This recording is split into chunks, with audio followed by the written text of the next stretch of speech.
Povo de Deus, Lamentações, capítulo 4. Eis aqui o capítulo estarrecedor, né? Capítulo de deixar realmente qualquer um aí que fizer uma leitura atenta e entender o texto, aquele tipo de leitura de engolir a saliva a seco, né? Que aqui no título, na minha Bíblia Plenitude, pelo menos é o sofrimento do cerco. Não é isso? Vários cercos aconteceram, várias empreitadas, né? E cada empreitada, morte. E aí uma das táticas é deixar o povo sem água, sem comida, o povo está fraco psicologicamente, está com fome, está com sede, e não tem condição nenhuma de guerra. Né? E depois que eles atacam, versículo 1, como estão espalhadas as pedras do santuário pelas esquinas de todas as ruas, né? Lugar que nem judeu poderia pisar, o gentil vai lá e pisa, arrebenta com tudo, né? Consequência de desobediência, depois de Deus ter tanto falado. Aqui o versículo 3, até os chacais dão peito, dão de mamar a seus filhos, mas a filha do meu povo tornou-se cruel como os avestruzes no deserto. Interessante que o chacal é um animal selvagem, né, bravo, mas ele tem aquele afeto pela sua cria, né, pelo seu filhote. Apesar de ele ser selvagem, não é isso? Mas, fazendo uma comparação com o povo de Deus, é um povo que é selvagem e sem afeto. Né? O próprio chacal, o animal aqui retratado, ele, apesar da tua selvageria, ele ainda tem um afeto, ele demonstra afeto. Mas o povo de Judá não. O avestruz, segundo pesquisa que fiz, ele é conhecido até aqui. Agora que eu dei uma olhadinha, que eu fiz uma pesquisa no Champ, mas acabou que eu nem dei uma olhadinha aqui na Bíblia Plenitude. Aí agora meu olhar aqui foi de repente aqui para baixo, está escrito aqui, ó. Os avestruzes eram conhecidos por abandonar seus ovos para serem chocados pelo sol. Tem até uma referência lá em Jó, capítulo 39, do 13 a 18. A opressão havia mudado o cuidado maternal para esse tipo de indiferença. A opressão havia mudado o cuidado maternal para esse tipo de indiferença. Eu não entendi isso, só não entendi esse finalzinho aqui. Mas, segundo o Champ, o povo aí está com um comportamento de um avestruz, né? Pela natureza de um avestruz. Né? Então nós temos aqui duas comparações aqui de dois animais. O outro ele é selvagem, o primeiro lá, mas mostra afeto.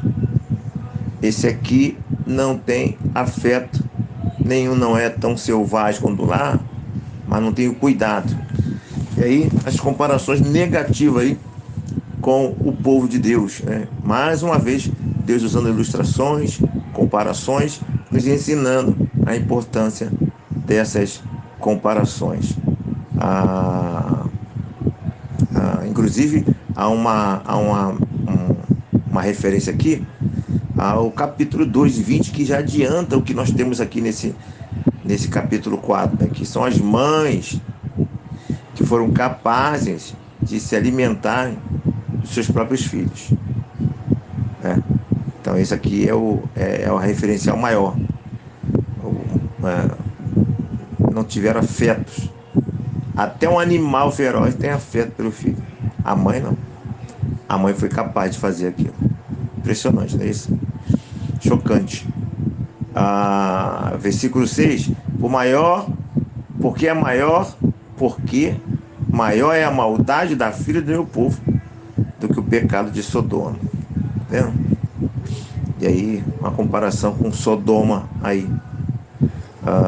E já falamos isso em outras ocasiões, né? A Sodoma está sendo usada como sempre um referencial negativo. Nós precisamos trabalharmos para que as pessoas não nos usem como um referencial negativo. E já temos dito também, já falamos, que às vezes as pessoas fazem isso por maldade. É isso, por maldade. Elas estão erradas e elas acabam usando esse referencial. Elas estão erradas. Agora a questão é quando nós estamos, não é isso? Mais uma vez eu faço menção a Pedro. O apóstolo Pedro falou: se você tiver de ser perseguido, sofrer alguma coisa, que sofra com a justiça. Você fazendo a justiça e não a injustiça. Isso é o que o Pedro nos fala. Versículo 8. Mas agora escureceu-se-lhe o aspecto, né? Os príncipes, né? Eles estavam lá no versículo 7 dizendo, eles tinham seu palácio, tinham o bem do melhor, né? E aí eram bonitos, e agora a fome acabou com o aspecto físico dele, né? E assim faz as doenças, não é isso?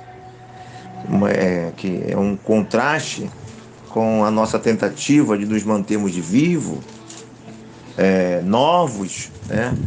com tantos produtos sendo produzidos por aí, na tentativa de barrar o processo natural da vida. Daqui a pouco vem a enfermidade e arrebenta com tudo, né? Mostrando a nossa fragilidade, a nossa realidade humana. Versículo 9: mais felizes foram as vítimas da espada do que as vítimas da fome. É claro, é lógico, né? A espada, a pessoa vai lá e morre na hora. Com a fome a pessoa vai definhando, com fome sofrendo, terrível, né? Então é melhor ser morto pela espada. Aquilo que estão temeram, não sei o que tem medo, né? É melhor vocês ser morto pela espada do que morto pela fome, que nunca não conseguiram conceber a ideia que aquilo pudesse acontecer, né? 10. As mãos das mulheres outrora compassivas cozeram seus próprios filhos. Mais uma menção aqui da mesma referência do capítulo 2, versículo 20. Impressionante. As mãos das mulheres outrora compassivas, né? Cozer. Gente, imagine uma sopa, misericórdia. Na panela lá tá o filho sendo cozido. Não é o frango, não. Não é o frango ensopado, não. É o filho. Como é que pode isso, gente? Castigo de Deus. Castigo de Deus. É isso? Ferveram, no caso aí, ó. Cozeram, no caso é ferver na panela, né? Isso me fez lembrar quando se matava os frangos antigamente, não é isso? Botava na panela água quente, aí aquela água ia tirando as penas da galinha, não é isso? Que é ferver para misericórdia. Isso aconteceu. Castigo de Deus, tá? Olha a ira de Deus, ao ponto que o pessoal provocou a Deus para chegar a uma situação dessa. Foi muitos e muitos avisos. Lembrando que Deus falou que Judá era pior que Israel, porque Israel foi todo mundo ruim, não teve um rei bom sequer em Israel, no Reino do Norte, no Reino do Norte, mas pelo menos eles mostravam quem eles eram. No Reino do Sul eles eram cínicos, né? Fingiam santidade que não tinham. 12. Não creram os reis da terra, nem todos os moradores do mundo, que entrasse o adversário e o inimigo. Eles não conseguiam conceber que aquilo podia acontecer. Porque o rei isso é impossível alguém invadir Judá, acabar com o templo do Senhor, como Jeremias estava falando, né? Como eu sempre digo, ele se sentiu a grande potência, os Estados Unidos. Isso era algo inconcebível. Assim como era algo inconcebível o Egito ser atingido. Não é isso? Mas aconteceu. Aconteceu por quê? Versículo 13. Os profetas, os pecados dos profetas, a maldade dos sacerdotes, né? Eles, a raiz de todos os problemas. É isso? Porque no sentido espiritual, eles comandavam o negócio ali. O rei mandava muito assim, mas os profetas e sacerdotes tinham respeito. Entendeu? A questão ali é essencialmente espiritual. Porque se o rei ficasse muito cheio de palhaçada, querendo fazer o pecado, e o profeta e o sacerdote se mantesse firme com Deus, a autoridade do rei seria superada tranquilamente. Lembre-se que Natan, sozinho, o profeta, foi lá e colocou o dedo lá na cara de Davi e falou: você está errado, você, esse cara aí. Você vê que eles tinham autoridade. Entendeu? 11. Erram como cegos nas ruas esses profetas, esses sacerdotes.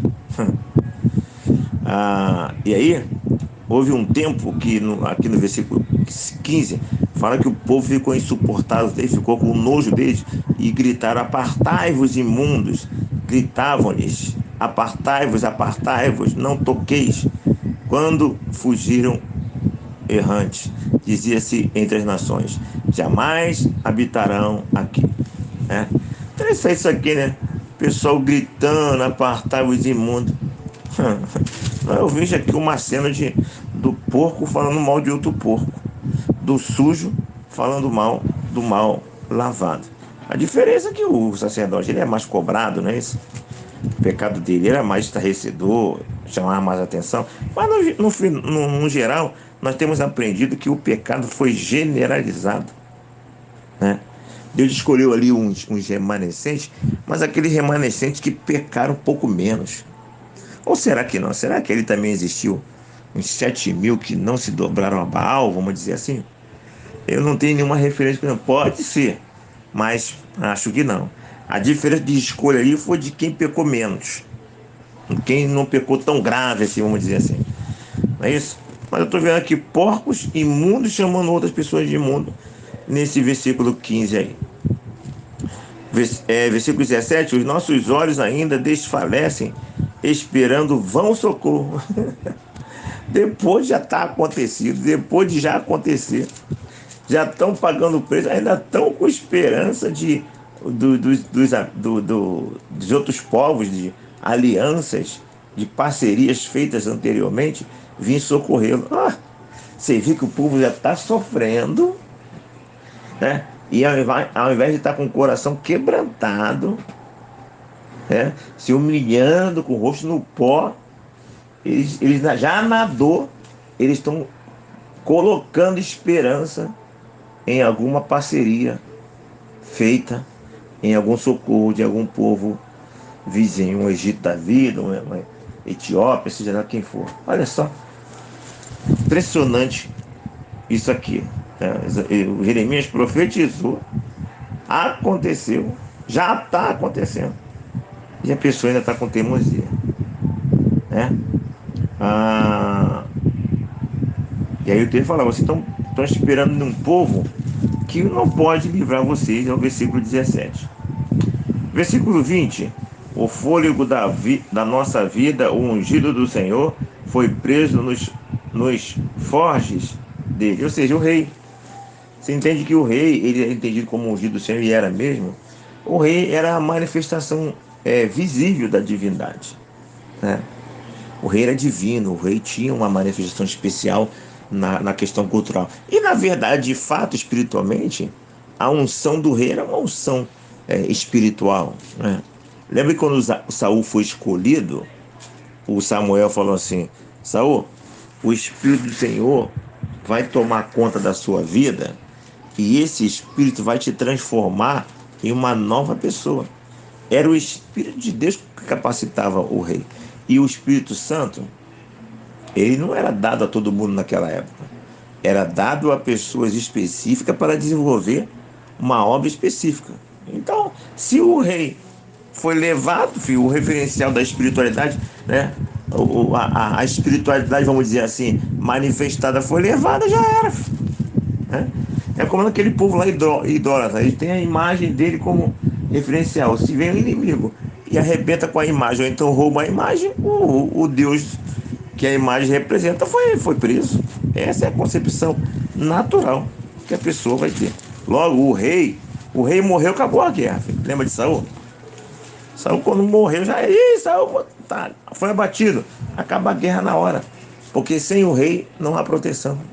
O rei é a representação visível da presença divina, da proteção. Se na guerra o rei morrer, já era. Acabou a guerra.